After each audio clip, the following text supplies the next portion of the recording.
So mga ka-Lord Master, ito na ang part 3 ng Teska versus Ekisan. So patuloy na natin. Tignan natin. Ang labanan ng dalawang ito ay napakatindi talaga. At makikita nyo ang labanan nila ay hindi pang karaniwan dahil kakaiba. At tumakbo si Ekisan para kunin ang bola na tinira ni Teska, pero lumagpas sa rakitan, pero ginamit niya ang kanang kamay niya at nakuha niya. Pero mabigat ang tira ng bola ng Teska at ginamitan na naman ng Teska ng Teska yung. So mga ka-Lord Master, tignan natin ang mangyayari. Ayun, ang bigat ng tira ni Ekisan at kita nyo naman ay hindi lumagpas sa net. At nakapunto si Ekisan 0-15. Napaka-astig talaga ang ginawa ni Ekisan. Dahil sa ginawa ni Ekisan ay nabutas ang raketa ni Teska. Ngayon, nagpapalit siya ng raketa at nagpaalam pa siya kay Oishi. So mga ka-Lord Master, dahil sa ginawa ni Ekisan na technique ay medyo kinabahan si Teska. At ngayon si Ekisan ay nag-iisip kung anong sunod niyang gagawin na technique. Tignan natin mga ka-Lord Master kung makalagpas na si Ekisan sa skill ni Teska. At ngayon, reserve na yun si Teska. Tignan natin kung saan papakulang ang labanan nilang dalawa. So ito na mga ka-Lord Master, tignan natin.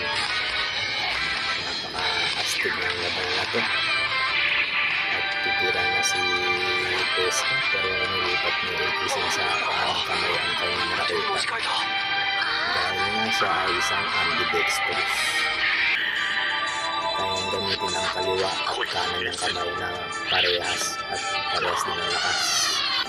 Pagpalo na sa raketa, pinalo ni Ekisan ang raketa.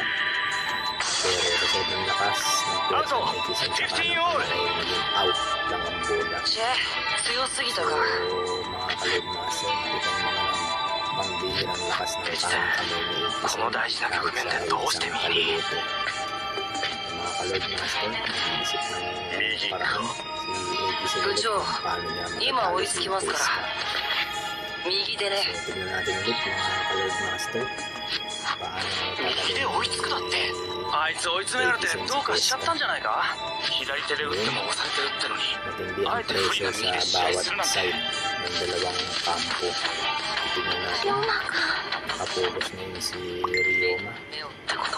Titignan natin kung malalagpasan niya ang tira ni Teska. Ngayon, mga ka-Lord Master, tumira na si Teska. Pagkita natin na naibalik ni Ekisan at naibalik yung Teska, pero napakabigat ng tira ni Ekisan. Okay, naibalik na si Teska at tumatakbo sa bola si Ekisan. Naibalik na ni Teska ulit at naibalik ni Ekisan. Tingnan natin. At ngayon, binalik ni Teska, pero ang bigat ng bola. Kaya mga ka-Lord Master, hindi pang karamihan ang pinakita ngayon na labanan. So abangan natin ang part 3 ay part 4 susunod. So mga ka-Lord Master, subscribe na kayo dito sa channel ko kung di pa kayo nakasubscribe at enjoyin natin ang mga bawat laban na dito. Okay.